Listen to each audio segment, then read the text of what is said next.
Siku ya Jumapili, siku ambayo tunamalizia wiki, siku ambayo ni siku ya kumwabudu Mwenyezi Mungu, na ni siku ambayo tutakuwa tunamalizia na mtumishi wa Mwenyezi Mungu ambaye tuliweza na kuanza naye hiyo siku ya Jumatatu.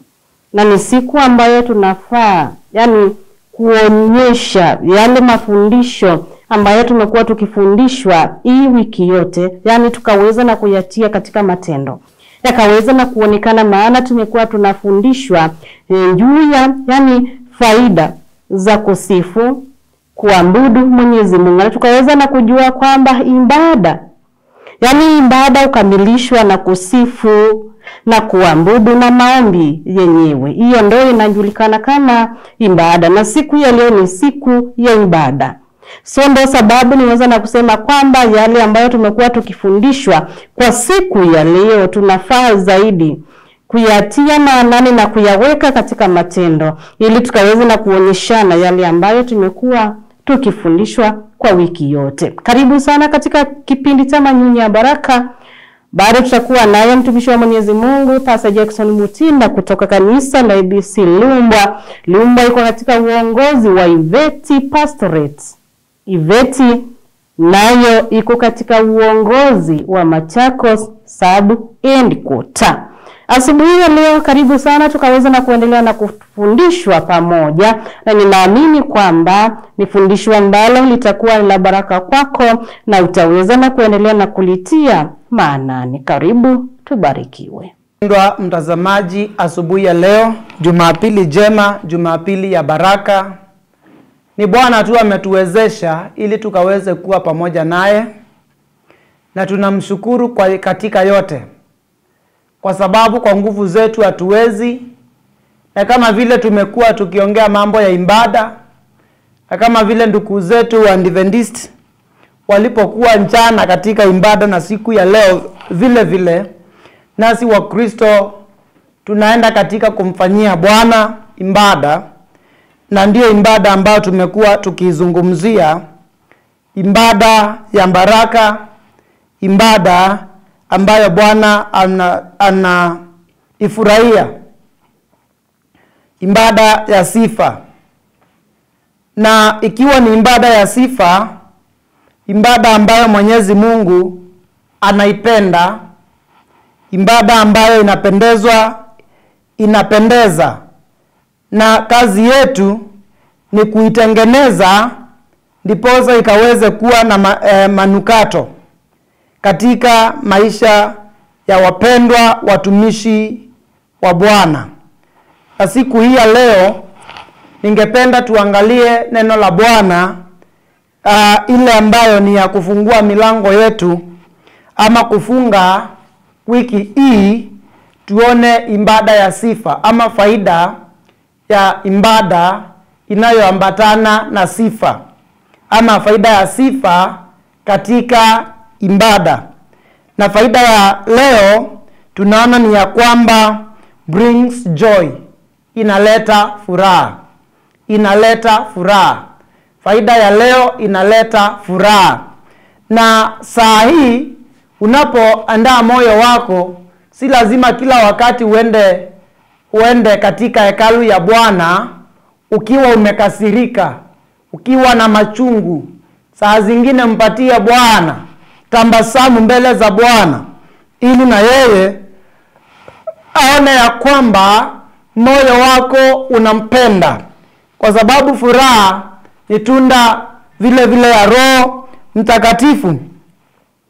Zaburi 100 na mstari wa 4 unasema, ingieni malangoni mwake kwa kushukuru, nyuani mwake kwa kusifu. Ingieni mlangoni mwake kwa kushukuru, nyuani mwake kwa kusifu.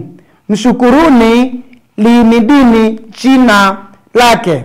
Ninapounganisha maneno hayo na 16 na mstari wa 11, Zaburi 16 na mstari wa 11 unasema, utanijulisha njia ya uzima, mbele za uso wako ziko furaha tele. Katika mkono wako wa kuume mna mema ya milele. Kama vile nilianza kutangulia, unapoutengeneza moyo wako ili uweze kumuelekea Mwenyezi Mungu, unapoutengeneza moyo wako, unapoufungua na kumwambia Bwana uelekeze, kumwambia Bwana chukua hatua ama chukua usukani, ukaweze kuniongoza, ukaweze kunifikisha mahali ambapo ni pa furaha, basi Bwana anaingia na kama vile umemuomba. Na neno la Bwana inasema, na nyinyi mnapata nafasi, ama na sisi tunapata nafasi ya kuingia malangoni pake kwa sifa, kwa kumshukuru, kwa furaha. Na hii furaha Bwana anaipenda sana. Mara nyingi watu wenda mbele za Bwana kwa kukasirika. Na unajua unapoenda mbele za Bwana kwa kukasirika, basi ni kama haueleweki. Na mtu ambaye amekasirika anaweza kutoa maneno yote yale ambayo anataka. Na kwa hivyo sifa zinaleta furaha. Sifa zinaleta utukufu. Sifa, furaha kupitia ama ikiwa ndani ya sifa inaleta ile breakthrough. Unapata ya kwamba ni kama unabisha kwa mtu ambaye ni rafiki yako.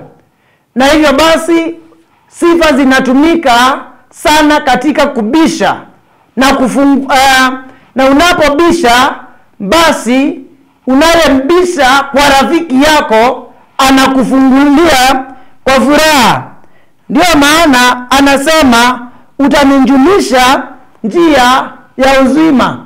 Maneno ambayo unashiriki na rafiki yako inategemea na hali yako ya uso. Ndio maana Daudi anasema utanijulisha njia zako ama njia ya uzima, mbele za uso wako sifa ziko furaha tele. Mbele za uso wako, yani sifa zinafungua nafasi ya kumwambia Bwana mema yote. Kuna watu ambao wanaweza kumimina maneno mengi sana kwa wanadamu, kwa wanasiasa, kama wanataka kubarikiwa na vitu, kama wanataka kupewa vitu, na wakose kuzimimina sifa kwake Mwenyezi Mungu. Mwanasiasa atakupatia kidogo, mwanasiasa utamshangilia na atakuwa na furaha kwa muda, lakini hiyo sifa hauwezi kumshangilia Bwana ambaye amekuamsha, ambaye anakuongoza, ambaye amekupatia uhai, ambaye anakutuliza na hali zote za hatari, ambaye anakulinda na anatuliza moyo wako, anaupatia amani. Na ndio maana tunasema unapokumbuka haya mambo yote na uende mbele za Bwana na furaha. Mwimbaji akasema, niseme nini mbali ninashukuru hali ya furaha ambayo Bwana amekupatia.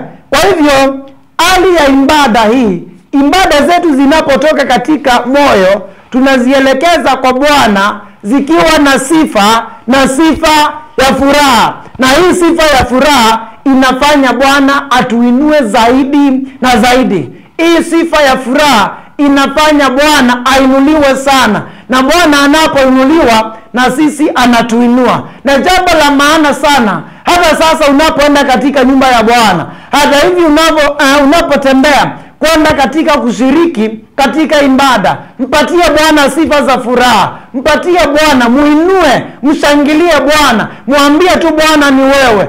Isingekuwa ni wewe Bwana, hatujui tungekuwa wapi. Naye Bwana atakuinua zaidi na zaidi, na jina lake litazidi kuinuliwa katika maisha yako. Bwana tutamuhimidi, tutamuinua. Wakati ningali ninapumua, nitazidi kumuelekezea furaha yangu, na huyu Bwana atanibariki sana. Jina la Bwana liinuliwe, na jina la Bwana lipate nafasi katika maisha yako. Jifundishe kuingia katika sifa. Kuna watu hawapendi sifa, lakini nataka nikuambia ya kwamba ikiwa sifa ziko karibu na wewe, ikiwa utaendelea kumwimbia Bwana, utakiwa unaendelea kumshukuru Mwenyezi Mungu kupitia kwa sifa, na yeye atakuinua, na yeye atakubariki, na jina lake litazidi kuinuliwa katika maisha yako. Mpendwa mtazamaji, pata nafasi katika maisha yako, mpatie Bwana nafasi ya kwanza kila uamkapo, kila utembeapo, kila unapokaa, hata katika mambo, hata katika unapolima, katika kazi, mpe tu Bwana sifa, na utapata ya kwamba sifa hizo zitaweza kukuongoza, na Bwana atafurahia, na yeye ataweza kukubariki pia, na neema na baraka zake zitakutosha. Baba alibariki neno lake, akubariki na kuongoza katika mambo yake yote. Baba, katika jina la Yesu Kristo, asante kwa injili ya neno lako, asante kwa injili ya mtazamaji anapojiandaa kwenda katika ibada. Baba, tunaomba kwako yale yote ambayo umetufundisha yakaweze kuwa na manufaa katika maisha yake, anapoyaweka katika mazoezi na kukuelekeza wewe Bwana, ukayakumbali na ukumbali na hata ibada zetu asubuhi ya leo, na ukapate na hata kutuongoza. Shetani ambayo upiga watu wako na hata kuwaletea magonjwa na kuwaondolea amani, Baba, katika jina la Yesu, ana nafasi, na hata shetani tunamkataa na kuomba kwako Bwana, ili ukaweze kupatia watumishi wako nguvu na uzima na hata furaha, maana imekosekana katika sehemu nyingi. Tunapokuletea sifa zetu Bwana, zikumbali, na hata tunapozileta katika ibada, zikumbali na ukapate kutubariki. Na ni katika jina la Yesu Kristo Mwokozi wetu tumeomba. Amen. Tumeweza na kufundishwa na tukajua kwamba faida nyingine ya mambo ya kusifu na kuomba na kuabudu Mwenyezi Mungu, faida nyingine yake ni kwamba huleta furaha. Na wakati ambapo unasoma Zaburi ya 100, pale mstari wa kwanza utaweza na kuona kwamba unasema kwamba mtumikieni Bwana kwa furaha, njooni mbele zake kwa kuimba. Yaani tumtumikie Bwana kwa furaha. Wakati ambapo unapoenda kanisani, unaelekea kanisani pale, enda umtumikie Mwenyezi Mungu kwa furaha. Na furaha yenyewe inatokana na kusifu. Tumuimbie. Yaani maana hata mstari unasema kwamba njooni mbele zake kwa kuimba. Tuende mbele za Mwenyezi Mungu kwa kuimba, kwa kumsifu, ili tukaweza na kumwabudu, ibada yetu ikawe kamilifu. Yaani tuimbe, hiyo ndio kumsifu, tumuombe, tumwabudu kila wakati, kila saa, ili ibada yetu ikawe kamilifu. Enda mbele za Mwenyezi Mungu ukiwa na shukrani, kwa kumpea sifa zote, kumuimbia, kumuinua, kumuomba, ili akaweze na kupatana nawe na ibada yako ikawe kamilifu. Na furaha yetu ikaendelea na kuongezeka kupitia kumsifu, kumuomba na kumwabudu. Ni kweli pasta umekuwa ni wa baraka kwetu hiyo wiki yote. Mafundisho hayo yote kutokana na ibada, tumeweza na kujua ibada ni nini, tukaweza na kujua kile ambacho ufanya ibada iwe kamilifu, tukaweza na kujua faida za hiyo ibada, maana ibada yenyewe ni kusifu, kumwabudu Mwenyezi Mungu, kumuomba, ndio ibada ikaweze kuwa ni kamilifu. Tumeweza na kushukuru sana. Hilo ni fundisho kubwa. Hilo ni fundisho ambalo ninaamini kwamba hata watazamaji wetu wameweza na kusaidika. Watazamaji wangu wameweza na kuhisi kwamba ni kweli, wameweza na kupokea kitu kutokana na hiki kipindi cha Manyunyu ya Baraka. Wakati ambapo unajiandaa ili ukaweza na kufika kanisani, ninakutakia wakati mwema, ibada njema, watumishi wote wa Mwenyezi Mungu ambao mtaweza na kusimama mbele ya kanisa na kulihudumia. Mungu akawatumie na Roho wake Mtakatifu akaendelee na kufanya kazi ndani yenu. Pasta, wakati ambapo unarudi MBC Lumba, tunakutuma salamu, kawasalimie na uambie kwamba wanaundugu tunawapenda. Nimekuwa wako Pastor Lucy Michael, nikikwambia kwamba neema ya Mwenyezi Mungu na ikubebe, na tusisahau kusifu Mwenyezi Mungu, kumuomba na kumwabudu. Bye bye.